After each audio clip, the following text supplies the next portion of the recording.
मैं इससे अभी कह रहा था कि बेटे देश में जिधर निकलोगे इसी तादाद में लोग तुम्हारे साथ खड़े रहेंगे और देश के लोगों ने तुम्हारी लड़ाई को अपनी लड़ाई मान लिया है। अब इसमें कोई ज्यादा मेहनत करने की जरूरत आपको नहीं है, वो मेहनत हम करेंगे। मैं आपको एक बात बताऊं, 2 हफ्ते पहले मैंने एक इंटरव्यू में उस अखबार वाले को बताया कि पुलवामा में हमारे 40 जवान शहीद हो गए थे। जब मैं वहां गया और मैंने सारा नक्शा देखा और लौट के आया तो प्रधानमंत्री कहीं गए हुए थे, शूटिंग करा रहे थे अपनी।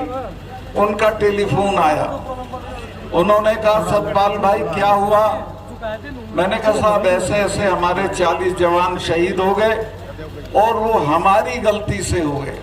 वो 4 महीने से हवाई जहाज मांग रहे थे जम्मू से श्रीनगर जाने के लिए, लेकिन उनको हमने हवाई जहाज नहीं दिए, लिहाजा वो सड़क के रास्ते गए और मारे गए। तो प्रधानमंत्री ने मुझे कहा कि तुम चुप रहो। 2 घंटे बाद जो हमारा सिक्योरिटी एडवाइजर है अजीत डोभाल, वो मेरे साथ पढ़ा है, उसका टेलीफोन आया कि सतपाल भाई इस पे बोलो मत, इस पे चुप रहो। मैंने समझा शायद ये जांच कराते होंगे, वो जांच आज तक नहीं हुई है। वो सिर्फ एक बहाना ढूंढ रहे थे कि इस सवाल पे पाकिस्तान की तरफ मोड़ के और चुनाव लड़ जाएं। हमारे 40 बच्चों की लाश पे खड़े होकर ये चुनाव जीते हैं। मैं आपसे निवेदन करना चाहता हूं, अब की उनकी लाश पे इनको भस्म कर देंगे और इनको हम सजा देंगे कि इन्होंने कैसे हमारे बच्चों के साथ लापरवाही बरती। 5 हवाई जहाज सरकार के लिए बड़ी चीज नहीं होती। मैं वहां गवर्नर था, कश्मीर के और जम्मू के लड़के जहाज मांगते थे जब सर्दियां होती थी कि हमें इम्तिहान देने जाना है और सड़कें बंद हैं, तो मैं सबको हवाई जहाज दिलवा देता था। तो एक तरह से जानबूझ के उनको मरवाया गया ताकि चुनाव में इसका इस्तेमाल हो सके। और ये ऐसे लोग हैं कि चुनाव जीतने के लिए अगर सारे देश में आग लगानी हो तो वो भी करा सकते हैं। मैं आपसे हाथ जोड़ के प्रार्थना करता हूं कि अपने 40 बच्चों की मौत का बदला इस बार के चुनाव में हमको लेना है और जरूर लेना है। दूसरे, अभी चूंकि मैंने ये बोल दिया है तो मेरे स्टाफ को तंग कर रहे हैं। मेरे स्टाफ के लोग जो साधारण लोग हैं, 6-6 दिन से सीबीआई उनका इंटरोगेशन कर रही है। जिनके खिलाफ मैंने इल्जाम लगाए थे उनका किसी का इंटरोगेशन नहीं हो रहा। मेरी सारी सिक्योरिटी विड्रॉ कर ली है। मैं 2 कमरे के किराए के मकान में रह रहा हूं, कोई गवर्नर नहीं रहता। कश्मीर का गवर्नर जब रिटायर होता है तो उसे दिल्ली में बंगला मिलता है, उसको 70 लोगों की सिक्योरिटी मिलती है। मेरे पास 1 सिपाही है, सिर्फ 1 सिपाही है। मेरे साथ कुछ भी हो सकता है, लेकिन मुझे आपका हौसला है। मैं आपके भरोसे पे लड़ रहा हूं और जब तक इनको हटा नहीं लेंगे तब तक लड़ता रहूंगा। इन बच्चियों की लड़ाई को तो हम जरूर जीत लेंगे, मुझे कोई शुबा नहीं है। जिस तरह से देश भर में इनके लिए हमदर्दी है, ये कामयाब होंगी और कोई रोक नहीं सकता है। किसानों के मामले में जब 4 महीने तक किसान पड़े रहे बॉर्डर पे, तो मैं मिलने गया प्रधानमंत्री से। जेब में इस्तीफा ले गया था गवर्नरशिप का। मैंने कहा कि साहब ये 4 महीने से पड़े हैं, इनसे कोई बातचीत कर लो। तो बहुत घमंड में थे, बोले कि चले जाएंगे सतपाल। मुझे गुस्सा आया, मैंने कहा साहब आप इनको जानते नहीं है, तब जाएंगे जब आप चले जाओगे। ये जो सिख भाई हैं, इनके तो गुरु ने अपने 4-4 साहबजादे शहीद करा दिए थे, समझौता नहीं किया था। जब मिसेज गांधी ने ब्लू स्टार किया, उसके बाद 1 महीने तक अपने फार्म हाउस पे महामृत्युंजय का पाठ कराया था।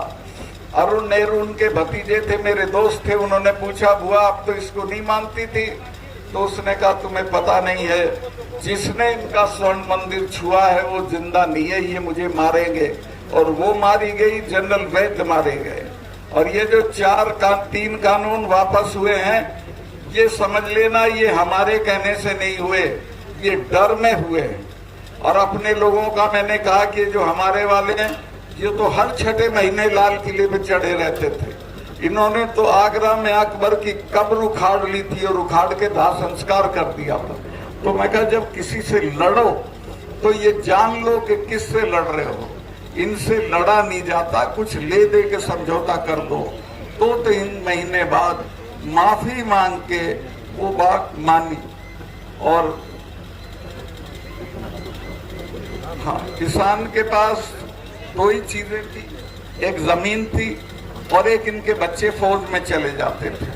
वो रास्ता भी बंद कर दिया। एक अग्निवीर योजना लाए हैं जिसमें 4 साल की नौकरी होगी और उसके बाद रिटायर होके आ जाएंगे, उसको कहीं नौकरी नहीं मिलेगी, ज्यादा से ज्यादा चौकीदारी मिलेगी। तो पूरी कोशिश ये है कि किसानों की ताकत को खत्म करो, खेती को खत्म करो, दाम मत दो, एमएसपी मत दो और इनके बच्चों को फौज की नौकरी भी मत दो।